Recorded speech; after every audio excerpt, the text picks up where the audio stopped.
dia, gente. Graça e paz. Deus abençoe a todos. Aleluia. Temos a oportunidade de mais um dia, e por que não dizer, mais uma semana, mais um tempo que o Senhor quer nos conduzir por caminhos de vitória, por meio da revelação da sua palavra. Tenho certeza que será um tempo muito proveitoso para as nossas vidas aqui nas lives desta semana. Momentos de fé, segunda, quarta e sexta.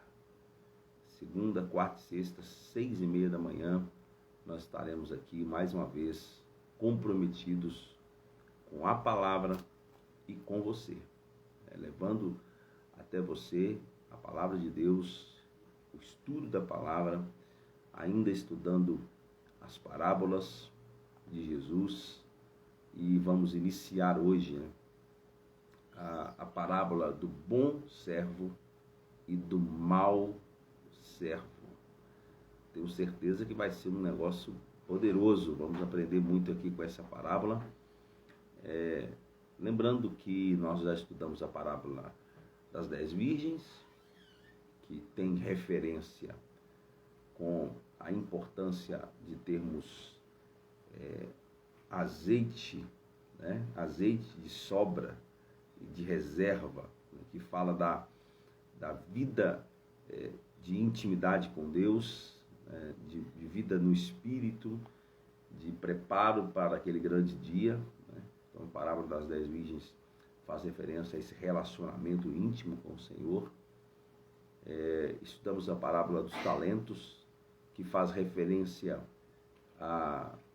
ao dom que cada um recebeu do Senhor. Então, tivemos o privilégio de estudar a parábola dos talentos, e assim Deus tem nos conduzido e temos aprendido e temos sido ministrados dia após dia. Aleluia. E vamos iniciar hoje uma série já estudando a parábola do bom servo e do mau. Vai ser um tempo muito especial. Bom dia aí, pastor Zé Marcos, meu fiel companheiro aí das manhãs. Aleluia. Deus abençoe a todos. Eu não vou ficar esperando muito aqui não, só compartilhando com você que vai nos assistir depois. Nós tivemos um final de semana muito especial, muito especial, tanto aqui na nossa sede, no nosso culto de domingo, um culto cheio da presença de Deus, transbordando do mover de Deus entre nós. Foi muito bom mesmo. E tivemos também em Esmeraldas ontem mais uma reunião marcada pela graça, pelo favor do Senhor. Foi muito especial mesmo. Quero mais uma vez parabenizar os nossos líderes da igreja aí de Esmeraldas pelo excelente trabalho que vem fazendo.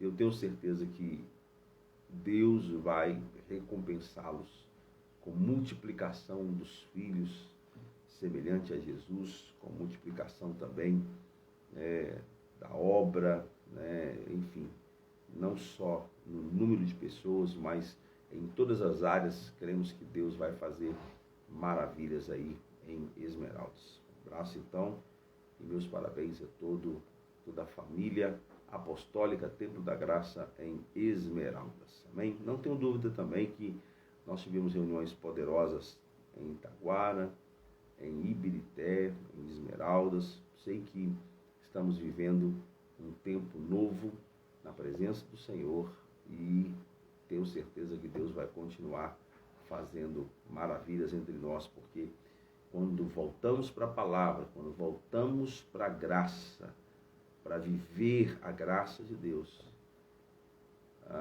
favor é multiplicado sobre a nossa vida. Amém? Gente, vamos então para iniciar aqui o nosso estudo.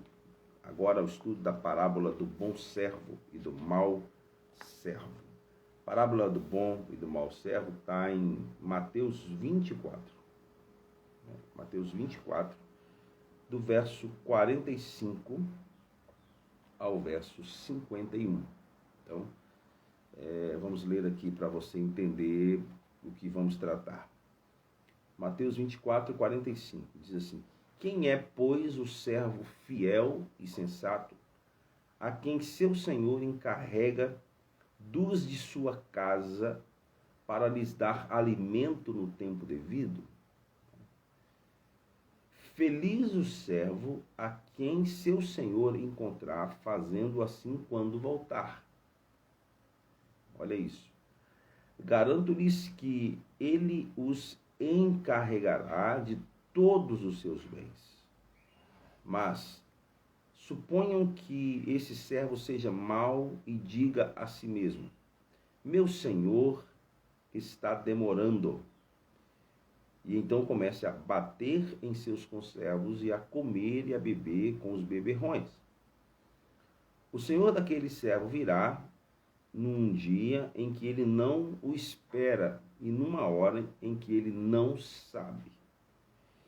Ele o punirá severamente e lhe dará lugar com os hipócritas, onde haverá choro e ranger de dentes.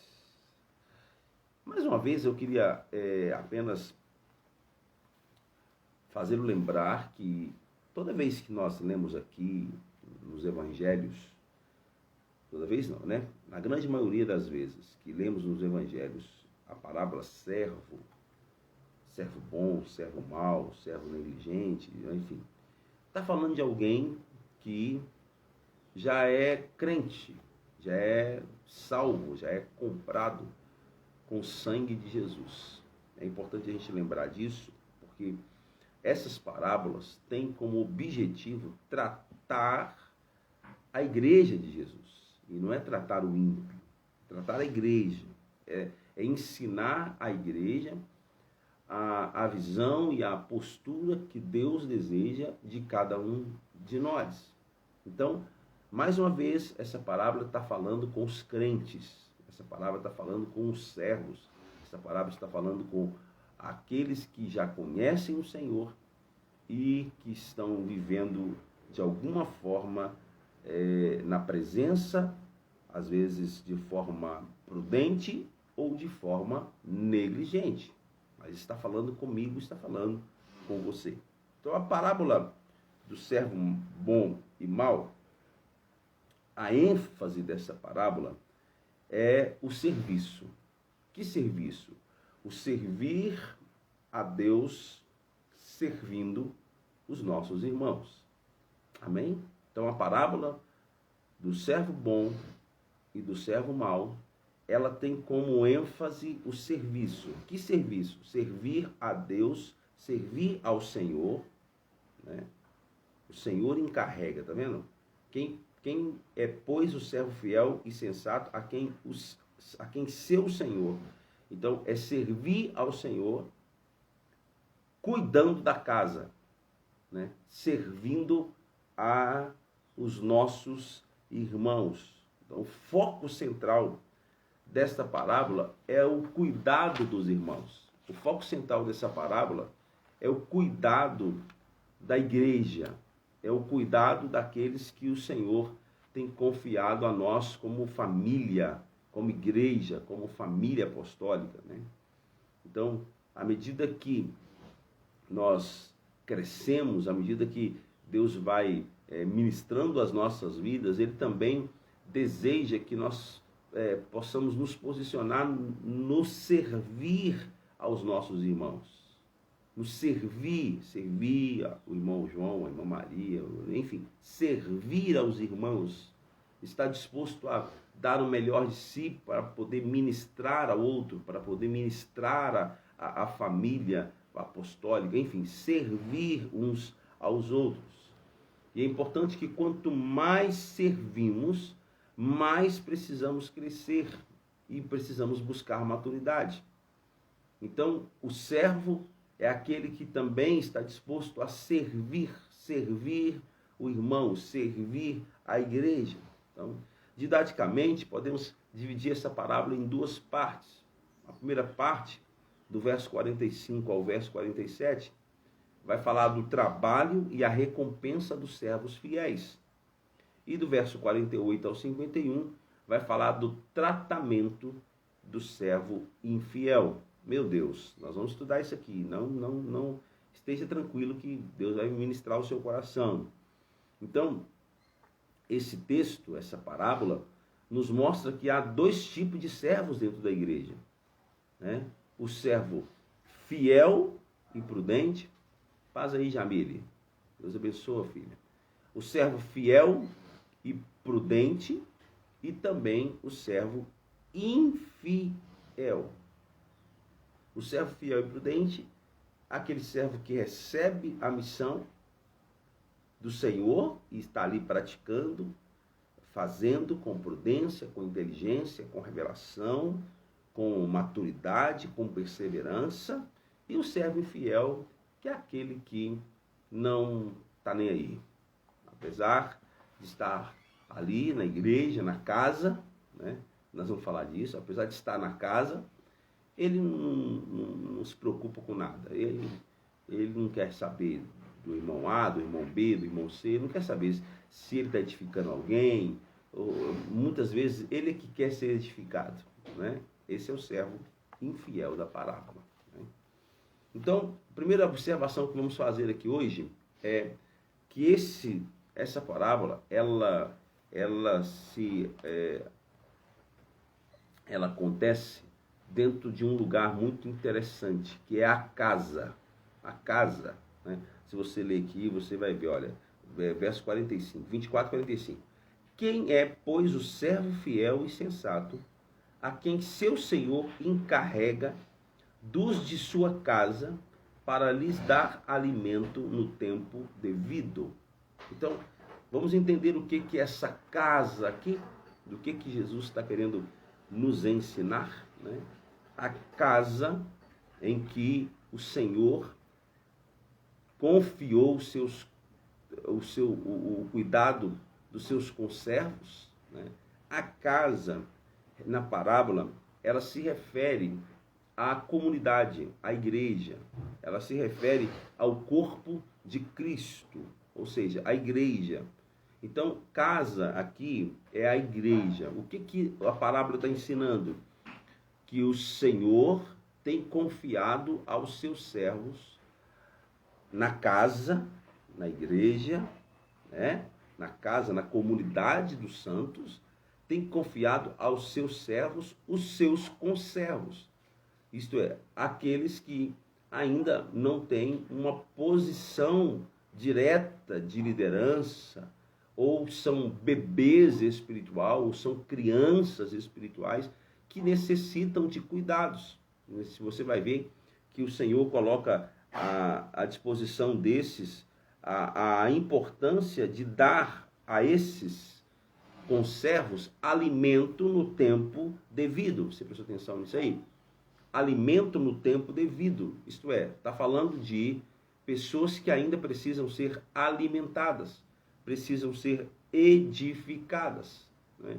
Deixa eu mostrar para você alguns versos que apontam a igreja como a casa de Deus, como a casa do Senhor. Quer ver, ó? Hebreus 3:6 vai dizer assim: Cristo, porém, como filho em sua casa, aí ó, Cristo, porém, como filho em sua casa, a qual casa somos nós, se guardarmos firmes até o fim a ousadia e a exultação da esperança.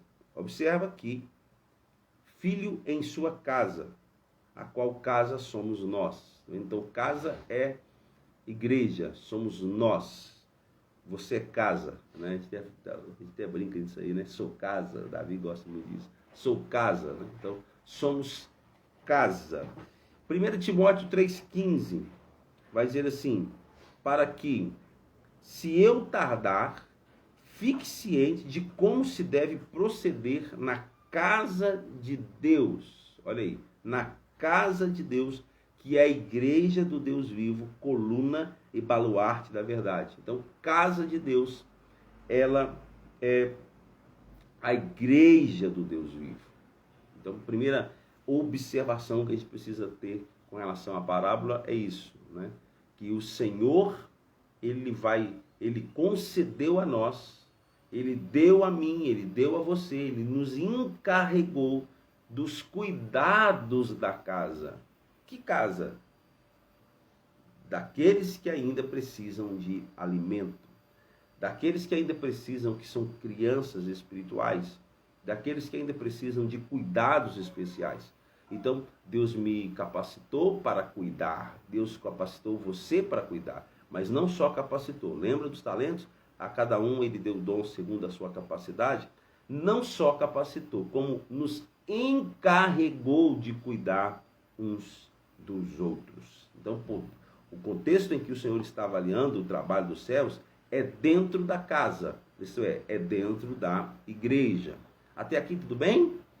Então, toda essa parábola acontece no contexto da casa, no contexto da igreja, no contexto da família, da igreja do Deus vivo, que somos nós. Então, essa é a base, o ambiente, o cenário em que acontece a parábola em que Jesus quer nos ensinar, né? Então, hoje eu vou dar aqui rapidamente para vocês as incumbências do Senhor. Então, eu vou falar a primeira parte da incumbência, vamos iniciar a segunda, mas não dá tempo de a gente continuar, então nós vamos avançar quarta-feira para os detalhes da segunda incumbência, tá bom? Então, a primeira incumbência do Senhor aos seus servos, a mim e a você, é os cuidados dos conservos. Então, a primeira missão dada, a primeira incumbência do Senhor dada àqueles servos foi o cuidado dos seus conservos. A palavra diz: a quem o Senhor confiou os seus conservos. Então, há uma missão dada a mim, há uma missão dada a você, né? A incumbência do Senhor não era realizar um trabalho, mas cuidar uns dos outros. Olha a importância disso. Jesus quer ensinar a mim e a você que servir a Deus, em grande medida, é servir uns aos outros. Servimos a Deus servindo os nossos irmãos. Eu sinto algo assim tão importante no estudo desta parábola, por isso estou aqui estudando com você, porque foi dado a nós autoridade para cuidar daquilo que é mais importante, que são almas. Não é cuidamos de vidas, estamos cuidando de almas, estamos cuidando de coisa que é eterna, né? Por isso que a Bíblia vai dizer que felizes, sábios são aqueles que ganham almas. Por quê? Isto é, nós estamos ganhando algo que é eterno. Então, cuidar de pessoas é algo precioso e foi nos dado autoridade, foi confiado a nós autoridade, né? Agora, muitas pessoas pensam assim: mas essa parábola é para liderança, é para pastores e líderes. Não. Essa parábola é para os servos. Quem são servos? Já estudamos aqui nas outras parábolas. Quem são os servos? Servos, no original, é escravo, original grego. Escravo é quem? São aqueles que são comprados. No contexto da igreja, quem somos os servos? Somos nós, aqueles que foram comprados com o sangue de Jesus. Todo crente foi comprado. Então, essa palavra não é para a liderança. Essa palavra é para o crente, é para você, é para mim, é para nós, né? Precisamos entender que cada membro da igreja possui uma esfera de responsabilidade e de autoridade. Cada membro da igreja tem uma esfera de autoridade e de responsabilidade. Numa igreja apostólica, numa igreja de vencedores, cadê os vencedores aí? Aleluia! Numa igreja apostólica, numa igreja de vencedores, o que é ser apostólico? É ter consciência do envio. Não é isso? Somos uma igreja apostólica, temos consciência, estamos cada vez mais conscientes do envio. Essas 3 últimas parábolas está deixando para a gente com muita clareza o nosso envio, a nossa missão. Então, sermos uma igreja apostólica, sermos uma igreja de vencedores, porque é impossível ser uma igreja de vencedores se não formos uma igreja apostólica. É impossível ser uma igreja apostólica se não formos uma igreja de vencedores. Quem são os vencedores? São aqueles que venceram o diabo, venceram o pecado, venceram o mundo, venceram a Satanás, venceram a carne, venceram as suas vontades. Então, somos uma igreja de vencedores. E numa igreja de vencedores, numa igreja apostólica de vencedores, cada membro é um ministro. Então, cada membro é um ministro. Então, cada um recebeu uma porção de autoridade para o cumprimento do propósito. Então, você recebeu autoridade e a responsabilidade do cuidado dos irmãos. Amém? Vamos ficar por aqui hoje? Então, nós recebemos a responsabilidade de cuidar uns dos outros. Olha aqui na parábola novamente. Quem é, pois, o servo fiel e sensato ou prudente, a quem seu senhor encarrega doces de sua casa para lhes dar alimento no tempo devido? Então, foi dado a nós a incumbência e a responsabilidade de cuidar dos conservos, quer dizer, cuidar uns dos outros, cuidar dos outros servos. Servos que recebem a missão de cuidar dos outros. Eu recebi, você recebeu, nós recebemos. Então essa foi a primeira incumbência. E nós temos a segunda incumbência que vamos estudar, querendo Deus, na próxima quarta-feira. Então o Senhor deu para o servo cuidado dos conservos e também dar o sustento. Disso nós vamos falar quarta-feira, querendo Deus. Deus abençoe você que vai assistir agora, que vai assistir depois, que você seja conduzido por esta revelação e que tenha entendimento daquilo que o Senhor quer ministrar aqui a nós. Quero encorajá-lo a estar conosco quarta e sexta. Quarta, 6:30 da manhã, sexta, 6:30 da manhã. Estaremos aqui, comprometidos com Deus e com você, levando uma palavra de fé, de vitória, de sabedoria e de revelação em nome de Jesus. Deus abençoe você, sua casa, sua família, sua semana, em nome de Jesus. Beijo no coração, Deus abençoe a todos.